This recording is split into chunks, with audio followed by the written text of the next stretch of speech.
There was a time when the center of the universe had a food court, a fountain, and a giant parking lot.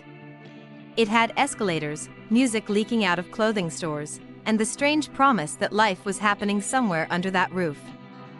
For millions of people, the mall was not a place you visited. It was the place the rest of life seemed to orbit. On Friday nights, on rainy Saturdays, during Christmas, during summer, during boredom, people drifted there as if pulled by gravity. Teenagers treated it like a kingdom. Parents treated it like a ritual. Kids treated it like a machine built to amaze them. The strange part is how complete it felt. You could eat there, flirt there, work there, waste time there, get your ears pierced there, watch a movie there, and spend hours without ever needing a reason. It felt less like a building than a private weather-controlled city. And that is what made malls powerful. They were built to feel safe, clean, bright, and complete, a controlled version of public life in a suburban age that distrusted old downtowns and worshipped convenience. The mall did not just sell products. It sold a feeling about how modern life was supposed to work. But to understand why malls once felt bigger than life, you have to go back to the moment they were imagined not as shopping boxes, but as the new heart of an entirely new America. That is where the dream begins, and where the seeds of its ending were already being planted. The modern enclosed mall did not arrive by accident. It arrived in post-war America, when suburbs were spreading, cars were multiplying, and daily life was reorganizing itself around distance, speed, and private comfort. People were moving outward, and commerce moved with them. In 1956, Southdale Center opened in Minnesota, and it changed the grammar of shopping. Enclosed, weatherproofed, carefully arranged, and built for the automobile age, it offered a retail experience that felt organized, modern, and almost utopian. Its designer, Victor Gruen, imagined something larger than stores. He envisioned a place where suburban life might gather, stroll, and feel connected, a controlled answer to the scattered geography of the new American landscape. That dream would be copied everywhere, even as much of its original civic ambition got lost.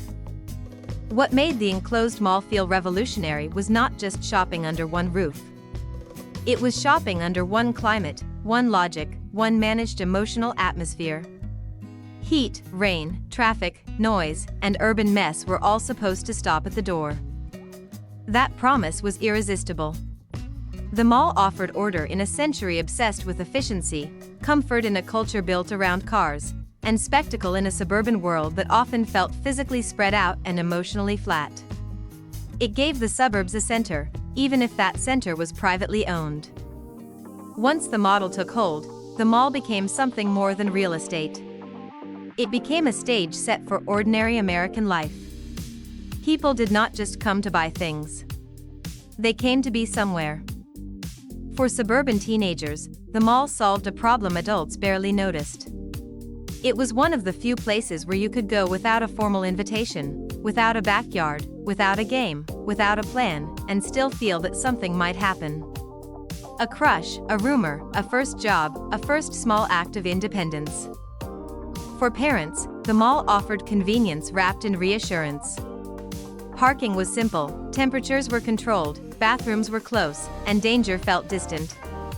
It was consumption packaged as comfort, and comfort packaged as family routine. For older visitors, the mall could become exercise, companionship, and repetition. Even walking the corridors before the crowds arrived could turn into its own suburban ceremony. The mall was one of those rare places where many kinds of loneliness could hide inside a crowd. This is why the mall felt larger than retail logic. It had absorbed so many different emotional functions that leaving with nothing in your hands could still feel like a successful trip. You went for the atmosphere, and the atmosphere was half the point. By the 1980s, the mall was no longer the future. It was the present tense. It was where suburban America displayed itself back to itself, polished, lit, air-conditioned, and full of branded desire. The food court turned eating into part of the mall ritual, not an interruption to it. Pizza slices, paper trays, plastic chairs, orange drinks, fries, and noise created a place where movement paused just long enough for people watching to become its own entertainment. It was cafeteria, theater lobby, and social battlefield all at once. Then there were the arcades, where the mall became electric. Flashing screens, token cups, attract mode sounds, and the crowd around one skilled player made a side corridor feel like a pulse center. You could follow the noise and find the future glowing in pixel form. The cinema expanded that world even further. A multiplex inside or beside the mall turned an afternoon of shopping into an entire day out, and an entire day out into a shared ritual. You could enter in daylight and come out after dark with the parking lot glittering around you. At its peak, the mall was a chain of linked worlds: retail, food, boredom, spectacle, flirtation, fantasy, and routine. It was possible to spend hours there because it was designed to make each hour feel connected to the next. The mall did not want your quick errand. It wanted your whole day. The mall also taught people how to imagine themselves. It told them what looked rich, what looked modern, what looked cool, and what counted as success. Window displays were not just merchandising. They were lessons in aspiration. Anchor department stores made the mall feel grand. They were vast, carpeted, heavily lit kingdoms of perfume counters, escalators, holiday decor, and carefully staged abundance. Even people who could not buy much were invited to walk through a fantasy of plenty.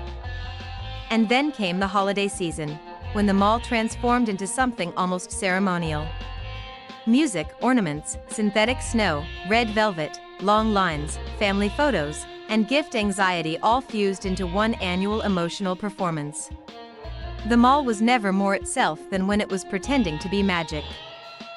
The mall even shaped work and adulthood. For many people, a first paycheck came from folding sweaters, scooping ice cream, selling shoes, or closing a gate at night.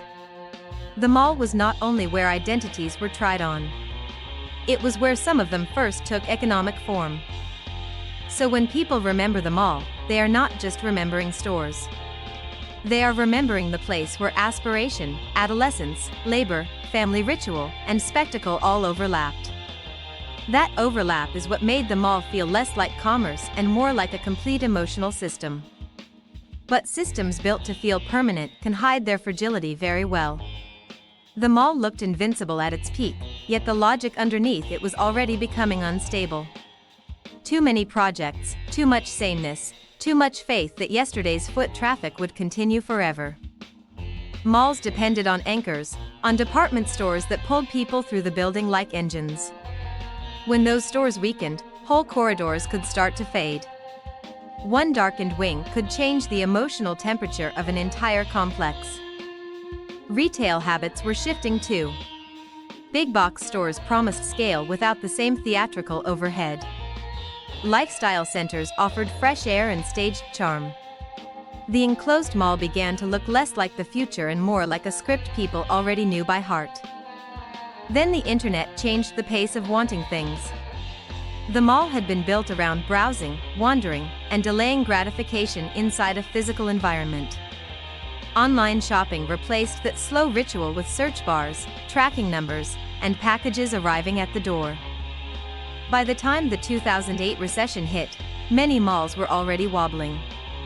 What had once felt like the most stable possible model for suburban commerce suddenly looked expensive, exposed, and overbuilt.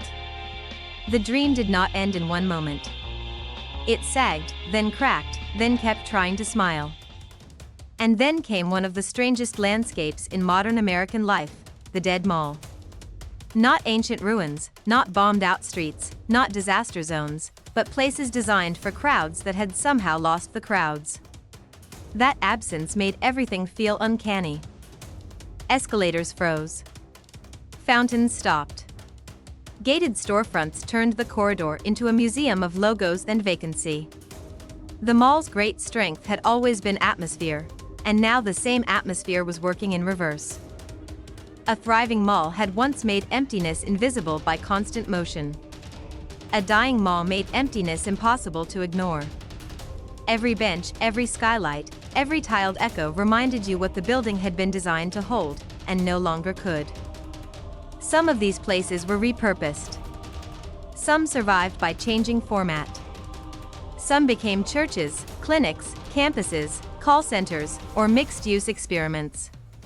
But even when reused, they often carried a ghost image of their former life, as if the old crowd were still hiding inside the walls. This is why dead malls fascinate people. They are not just empty buildings. They are failed promises you can walk through. They show what happens when a culture builds a temple to endless traffic and then quietly stops showing up. What disappeared with the mall was not only a business model. Something else went with it, something harder to measure and easier to feel. A certain kind of casual public life in the suburbs became thinner. The mall had its flaws. It was commercial, controlled, exclusionary in many ways, and built around a private logic masquerading as public space. But it still gave people a place to drift into one another's lives without needing a ticket, a reservation, or a perfect plan. That kind of drifting matters more than it sounds. A culture loses something when every activity becomes targeted, scheduled, algorithmic, or delivered. The mall once offered the possibility of accidental experience, and accidental experience is one way a society remembers how to be social. Maybe that is why nostalgia for malls hits so hard.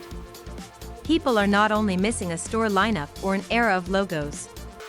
They are missing a place that made ordinary life feel shared, even when nobody said that out loud at the time. The mall mattered because it made the mundane feel eventful.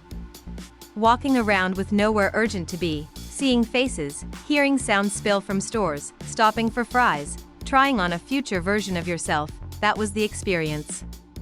The purchase was sometimes just the excuse. The mall once promised a complete world. You could park, enter, and spend half a day inside a system that had already decided what modern comfort should look like. For a while, that promise worked so well it became invisible. Then the world changed, and the center did not hold. The gravity weakened. The crowds thinned. What felt permanent turned out to depend on habits, stores, economics, and social patterns that could all change faster than the architecture around them. And yet the memory survives because the feeling survives. People still remember exactly how certain corridors smelled, how fountains sounded, how food courts roared, how anchor stores glowed, how winter disappeared when the doors shut behind them. Very few buildings leave that kind of imprint. Maybe that is the real story.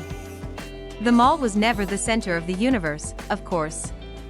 But for a while it became the center of ordinary life so completely that millions of people still talk about it like a lost planet.